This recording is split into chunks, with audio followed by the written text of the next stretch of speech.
우리가 이 땅에 살면서 그리스도인이 지혜롭게 살아가는 것, 이와 같은 주제를 가지고 말씀을 나누고 가겠는데요. 오늘은 우리가 누려가야 할 평강, 여러분, 평강 대신에 다른 것을 선택하는 것만큼 어리석은 사람이 없습니다.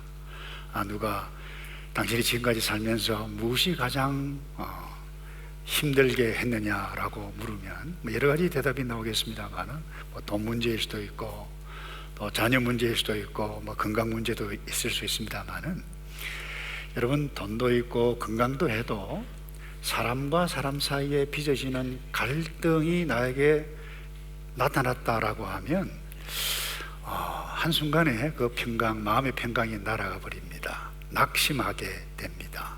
뿐만 아니라 내가 이렇게 살아도 될까라고 하는 생각까지 들게 되어져서 삶의 의욕까지 잃게 만듭니다. 이와 같은 부분은 예수를 믿는다고 해서 이 사람 사이에 빚어지는 갈등으로부터 면제받는 것은 아닙니다. 왜냐하면 이 악한 이 영의 장난 때문에 예수를 믿으면 어떻게 보면 더 많은 이런 갈등이 가능성이 나타날 수가 있습니다. 오늘 빌립보 교회 내에도 마찬가지입니다. 아마 교회 내에 여성 지도자들이라고 저는 보는데, 두 자매 사이에 이 요디아 그리고 이 순두계 갈등이 너무 커서 교회가 힘들고 그 소문이 바울에게까지 들려왔을 만큼 유명했다고 해야 되나요? 이 보면 2절에 이런 말씀이 있어요. 내가 요디아를 권하고 순두계를 권하노니 주 안에서 같은 마음을 품어라. 여러분은 이런 일들로 인해서 이렇게 알려지지 않기를 바랍니다. 그런가 하면 사도 바울은 이 바울의 사역을 위해서 도왔던 자매들, 또 함께 동력했던 동력자들에게 숱한 문제들이 오고 있는데, 이와 같은 것 가운데서 어떻게 평강을 누려가야 할 것인가, 그 지혜들을 말씀해 가고 있는데, 6절과 7절에 이런 말씀이 있죠. 아무것도 염려하지 말고 다만 모든 일에 기도와 간구로 너희 구할 것을 감사함으로 하나님께 아뢰라. 그리하면 지각에 뛰어난, 그 다음에요, 하나님의 평강이 그리스도 예수 안에서 너희 마음과 생각을 지키시리라 말씀합니다. 여러분, 평강을 없애는 원인이 무엇입니까? 오늘 이 4장 전후 문맥을 살펴보면 첫 번째 요인은 사람 사이에 빚어지는 갈등입니다. 조금 전에 언급했습니다마는 요디아와 이 순두계, 이름도 행복한 여정을 걸어가는 그런 의미, 그리고 향기, 이런 의미들을 가지고 있다고 학자들은 그렇게 이야기를 합니다만은, 근데 무엇 때문에 갈등을 하는지 밝혀주지 않습니다. 근데 그 이유를 모릅니다. 근데 여러분, 사람 사이의 갈등이라고 하는 것, 여러분 아시다시피 세계 인류 평화를 위해서 어떻게 해결할 것인가, 이것 때문에 잘 갈등하지 않아요. 야, 밥이 최고야, 밥. 나도 밥. 그러거든요. 꼭 밥 먹어야 돼. 나는 빵이야. 나도 빵. 이러다가요, 두 그룹이 딱 생긴다 그랬죠. 밥파, 빵파. 여러분, 이런 사소한 것 때문에 시작합니다마는, 왜 갈등이 그렇게 시작이 되어집니까? 사소한 현실적인 문제이지만, 아니, 내가 말하는데 저 친구 딴지를 거네? 자존심이 상하는 것입니다. 날 무시하는 것 아냐? 이렇게 생각할 수 있습니다. 이와 같은 것이 배우자 사이, 부모 자녀 사이, 또 믿음의 형제 자매 사이뿐만 아니라 직장 동료, 우리 또 교회 일을 함께 하면서 일어날 수가 있습니다. 이와 같은 것이 나에게 현실로 딱 나타나면 마음에 기쁨을 잃어버리고 평강을 잃어버립니다. 내가 계속해서 이 일을 해야 돼, 내가 계속해서 살아야 돼, 이와 같은 생각을 하게 되어질 수 있는데, 여기에 클릭하면 그것은 지혜 있는 일이 아니다는 것입니다. 그래서 잠언 지혜자는 이렇게 권면을 합니다. 9장 12절의 잠언에, 너가 만일 지혜로우면 그 지혜가 너에게 유익할 것이지만은 내가 만일 그만하면 너 홀로 해를 당하리라 경고하셨어요. 여러분, 누가 지혜로운 자인가요?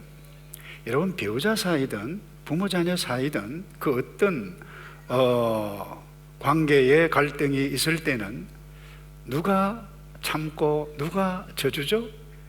성숙한 자죠. 성숙한 자입니다. 하나님과 인간 사이에 인간의 타락으로 말미암아 정말 엄청난 해결할 수 없는 갈등이 일어났을 그때도 누가 해결하셨어요? 하나님이 먼저 찾아오셨어요. 선악을 알게 하는 나무를 먹지 말라고 하는 그 하나님의 말씀을 악한 영 사탄의 유혹에 넘어갔던 이 아담과 하와, 딱 먹자 지금까지 경험하지 못했던 이상한 감정이 왔어요. 부끄러웠어요. 수치를 느꼈어요. 두려움이 막 찾아왔어요. 이 일을 어떻게 하지 하고 숨어 있을 그때에 하나님께서 먼저 찾아오셨어요. 그리고 가죽옷을 지어 입혀 주셨어요. 이 과정을 두고 사도 바울은 하나님과 우리 사이에 막힌 담을 허셨네, 화해의 십자가, 평화의 십자가, 우리의 모든 막힌 담을 허셨네라고 말씀하셨던 이유가, 표현했던 이유가 바로 여기에 있습니다. 여러분, 그 어떤 문제로 인해서 담을 쌓은 자가 있습니까? 심플하게 이야기하면 푸는 자가, 내가 먼저 풀어주고 내가 먼저 찾아가는 자가 지혜 있는 사람입니다. 그런데 풀지 않고 가만히 있고 계속해서 담을 쌓고 삐지고 계속해서 서먹서먹한 관계를 가지고 있다라고 하면 잠언 지혜자가 그렇게 말씀합니다. 계속해서 그러면 너 홀로 해를 당하리라, 그렇게 말을 하고 있어요. 그것을 두고 너가 그만하면 라고 하는 표현을 하고 있습니다. 이뿐만 아닙니다. 갈라디아 교회 내에서도 갈등이 있었을 때 사도 바울이 권면을 합니다. 성도들을 두고 만일 너가 서로 물고 먹으면 피차 멸망할까? 둘 다 망한다는 거예요. 조심해라. 여러분, 그 어떤 종류의 갈등이든 내게 생길 때 서로 다투면 잠언 지혜자는 그만하다 표현하고 있어요. 내가 담을 쌓으면 그 그만하다라고 하는 표현을 쓰고 있습니다. 그런데 이것을 미리 아는 것이, 나 혼자 홀로 해를 당할 것이다, 둘 다 망할 것이다 라고 하는 것을 아는 것이 지혜라고 하는 것입니다. 그리고 이 평강을 앗아가는 두 번째 요인이 무엇입니까? 염려라고 오늘 4장에서 말씀하고 있습니다.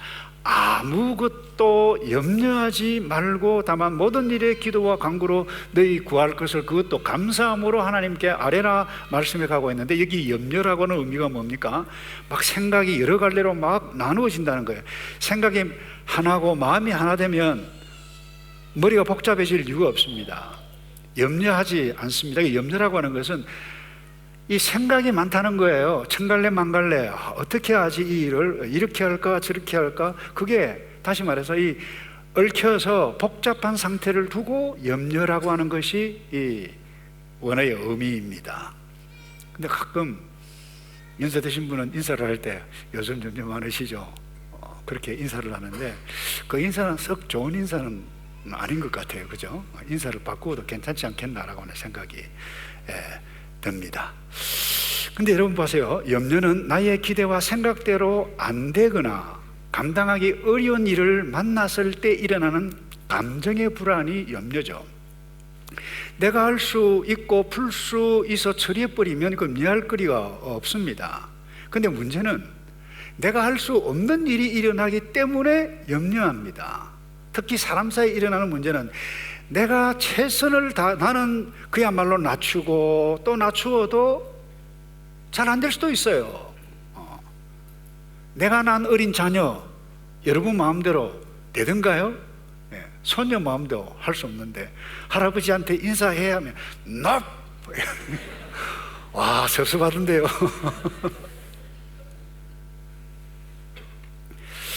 여러분, 이런 다양한 사람 사이에 야기되는 문제, 내가 다 할 수 없기 때문에 염려하는데, 오늘 본문은 이게 우리의 현실인데 염려하지 말라. 아무것도. 여러분, 누가 염려하고 싶어서 염려를 합니까? 그런데도 바울은 아무것도 염려하지 말고라고 그것도 글로 써서 읽히게 하고 있는 이유가 무엇입니까? 바울이 뭘 몰라서 그러는 것이 아닙니다. 내가 감당할 수 없는 것은 하나님께 맡겨야 하는 문제라는 것입니다. 그래서 어떤 분은 염려에 대해서 이렇게 이야기를 했어요. 하나님께서 결코 우리 스스로 감당하라고 의도하지 않는 것을 내가 고의로 책임을 지는 행위가 염려다, 이렇게 표현을 했습니다. 그래서 염려는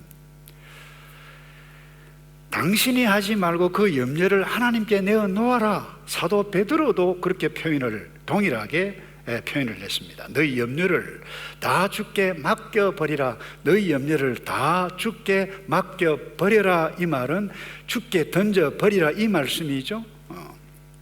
그런데 사도 바울은 한 단계 더 나갑니다. 염려거리가 있을 때 염려하지 말고 너희 구할 것을 기도와 간구로, 구체적인 자세에 대해서 말씀드립니다. 감사함으로 아뢰라, 그렇게 표현을 했어요. 이 말씀을 읽을 때마다 저는 이 타카푸나 시절에 우리 미국 LA에 있는 이 영락교회 담임 목사이셨던 박희민 목사님이 은퇴할 그때에 오셔서 오래전 이야기입니다. 이분이 한 여집사님에 대해서 이야기를 하는 것을 잊을 수가 없어요. 이 여집사님은 정말 믿음이 신실하고 교회 헌신도 잘하고 많은 사람들에게 인정받는 분이었는데 남편이 예수를 믿지 않아요. 이 아내는 주님을 사랑하는데 이 남편은 주를 사랑해요. 매일 술을 먹고 그야말로 집에 와서 몸이 던져져서 잠이 드는 그와 같은 일들이 비일비재 거의 매일 일어나다시피 했어요. 이 여집사님은 참 염려거리, 그리고 기도의 제목이 남편이었어요. 그런데 어느 날 한 목사님이 이 감사함으로 너희 구할 것을 주께 아뢰라, 이 말씀이 그야말로 굉장히 임팩트가 탁 되어졌어요. 그런데 그로부터 그 또 한 날 이 남편이 술이 만취가 되어서 집에 들어오자마자 쓰러진 채 잠이 드는 남편을 보면서 자기 신세가 참 처량하기도 하고, 언제까지 내가 이 일을 해야 되지? 이와 같은 생각을 하고 있는데 지난주 목사님 말씀의 생각이 딱 나서 감사함으로 아뢰라, 그러면서 옆에 무릎을 꿇고 남편 옆에서 기도하기 시작을 했는데 감사거리를 찾아야 될 거 아니에요. 술은 죄송합니다, 떡이 돼서 오지만 지금까지 살면서 손찌검을 한 번도 하지 않은 것에 대해서 감사를 하고, 또 하나 술은 좋아하지만 매너도 없고 교양도 없지만 책임감이 있어서 지금까지 자기의 가정을 잘 돌본 것, 그거 생각하니까 감사한 거예요. 또 감사거리가 또 있어요. 생각하니까 보통 사람 술 먹으면 길바닥에 퍼지거나 전화가 오거나 가서 데리고 오거나 그러는데 단 한 번도 딴 곳에 새지 않고 어김없이 집에 정확하게 오는 것 감사했어요. 그래서 그거 놓고 감사하고 남편이 감사한테 기도하고 있는데 이 술을 드신 이 남편 양반이 목이 말라서 물을 먹으려고 눈을 딱 뜨는 순간 남편 이야기가 나오고 계속해서 긴장을 딱 들어보니까 감사해요. 벌떡 일어나서 술 먹은 남편 뭐가 감사하지? 하고 물었는데 이 아내가 사실 지난주 목사님이 이렇게 해서 내가 당신 위해서 감사하고 기도하고 있다고, 그러니까 이 남편 하는 말이 그 교회 괜찮네, 내가 다음 주에 한번 나가줄게, 이렇게 시작이 되어져서 그 남편이 예수를 믿게 되어졌다는 아름다운 에피소드를 제가 잊을 수가 없는데, 여러분 생각해 보시기 바랍니다. 또 기억하시길 바라고, 우리의 문제, 나의 문제가 내 기대대로 된다고 해서 마음의 평강이 임하는 것은 아닙니다. 더 중요한 것은 내 뜻대로 되는 것보다 그분의 뜻대로 나를 내려놓는 것이 더 중요합니다. 그분의 뜻이 무엇입니까? 오늘 이 말씀에 의하면 감사함으로 주께 아뢰라는 것입니다. 사도 바울도 마찬가지입니다. 숱한 갈등이 많았습니다. 나이가 들었어요. 특별히 여러분들이 디모데후서 4장에 보면 죽음의 날이 임박했다라고 하는 것을 이 바울이 인식했던 것 같아요. 그때 기도했음을 알 수 있어요. 편지를 이렇게 씁니다. 디모데후서 4장 17절에 보면, 그러나 주께서 내 곁에 서서 내게 힘을 주셨다. 주를 쳐다보았다는 거죠. 그러니 주께서 나와 함께 계셨다라고 하는 것을 인식할 수 있었어요. 그러니 마음에 번민이 없어져 갔고, 그 다음에 표현을 이렇게 하고 있습니다. 이는 나로 하여금 말씀을 온전히 전파하게 하고 모든 이방 사람들이 그것을 듣게 하시기 위함이었다. 내가 사자의 입에서 구출되었다. 주께서 나를 모든 악한 공격에서 건져내시고 구원하셔서, 그러니까 주께 맡기고 기도하는 가운데 이와 같은 것들을 막 깨닫게 해주신 거예요. 그리고는 맨 마지막에 하는 말이 이 말이에요. 나는 그분의 하늘나라로 들어가게 하실 것이다. 그분께 영광이 영원 무궁하기를 빈다. 아멘. 여러분, 이 얼마나 감동적인 상황입니까? 여러분의 마음의 평강을 잃게 하는 그 문제, 없는 사람 아무도 없을 것입니다. 낙심케 하는 문제, 없는 사람 아무도 없을 것입니다. 그 문제를 조용히, 그것도 감사함으로 아랠 수 있는 그 영적인 수준이 딱 되게 되어질 때에 상황이 해결되어서가 아니에요. 상황이 해결될 수도 있을 것입니다. 그러나 그 과정 가운데 하나님께서 내려주시는 평강을 경험해 가시는 저와 여러분 되기를 축복합니다. 그 다음에요, 이제 평강을 얻게 하는 지혜가 무엇인지 이것 나누고 정리하겠는데요, 다른 것 다 잊어버려도 좋아요. 오늘 메시지. 마음의 평강은 어디에서 비롯되어져 있느냐? 생각에 있습니다. 그래서 구체적으로 생각할 때 어떤 생각을 하라고 하는가? 8절에 구체적으로 말씀하는데, 마지막으로 형제들이여 무엇에든지 진실하고 무엇에든지 경건하고 무엇에든지 의롭고 무엇에든지 거룩하고 무엇에든지 사랑할 만하고 무엇에든지 칭찬할 만한 일이 있다면 거기에 덕이 있다. 이것들을 생각하라. 생각할 내용을 구체적으로 말씀해 가고 있는데, 이 사도 바울이 이 무엇이든지라고 사용한 이 헬라어 단어 호사라고 하는 단어인데요, 이것은 언어학자에 의하면 이것은 어떤 상황에 있든지 그 무엇이든지 이건 절대적인 의미를 담고 있다는 거예요. 어떤 사람을 만나든지 어떤 일 때문에 갈등하는 그와 같은 상황이 있든지 무엇이든지 진실한 것이 뭐냐, 그것만 생각하라는 거예요. 사랑할 만한 것이 뭐, 그 어떤 상황을 만났다 하시라도 경건한 것이 무엇이고 거룩한 것이 무엇이냐, 그것만 생각하라는 거예요. 그러니까 지혜 있는 자는 생각을 잘하는 것입니다. 무엇을 생각합니까? 내 생각, 상황 생각하면 마음의 평강 일어날 수가 없습니다. 주께 주신 약속의 말씀이에요. 상황 붙잡으면 그 어떤 훌륭한 사람도 넘어지기 마련이고 그 어떤 사소한 것이라도 짜증이 날 수 있습니다. 오래전 시절 과학자 선배였던 뉴턴이라고 하는 분이 하루는 난로가에 책을 읽고 있는데 큰 소리로, 그 당시는 신분사였기 때문에 하녀가 있었어요. 하녀를 불러서 하는 말이 짜증을 막 내었어요.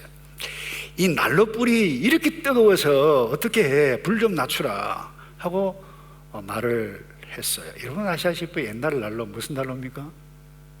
가스 난로죠. 없었어요. 장력으로 막 태우잖아요. 그 어떻게 뭐 조정을 할 수 있습니까? 그래서 이 하녀가 지혜가 있었던 것 같아요. 아주 살며시 웃음을 띠면서 선생님, 의자를 조금 뒤로 물리시면 어떻습니까? 라고 제안을 했어요. 그런데 여러분, 뉴턴은 불만 딱 보니까 열받는 거예요. 집에 있으면서 이 불 하나도 제대로 조정 못하나 이럴 수가 있다는 거예요. 상황만 딱 보면, 나의 상황만 딱 보면, 마음에 안 드는 사람만 그것만 딱 보면 열받는다는 것입니다. 그래서 생각을 잘하는 거예요. 그래서 이런 맥락에서 사도 바울이 서신서의 여러 부분에서 이와 같은 맥락에서 말씀을 하고 있는 것이 있는데, 생각의 중요성의 말입니다. 로마서 8장 6절에 이런 말씀이 있습니다. 육신의 생각은 사망이요. 여기 육신이라고 우리의 몸을 이야기하는 것이 아닙니다.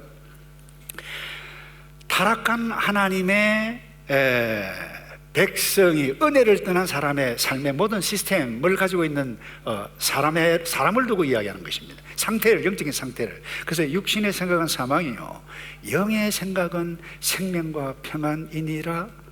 이 말은 나의 생각을 어떻게 하느냐에 따라 죽음, 사망을 경험하기도 하고, 내가 생각을 어떻게 하느냐에 따라서 생명과 평안을 얻기도 한다는 것입니다. 그래서 어떤 상황이든지, 제가 다시 반복합니다. 오늘 메시지 다른 것 다 잊어도 좋아요.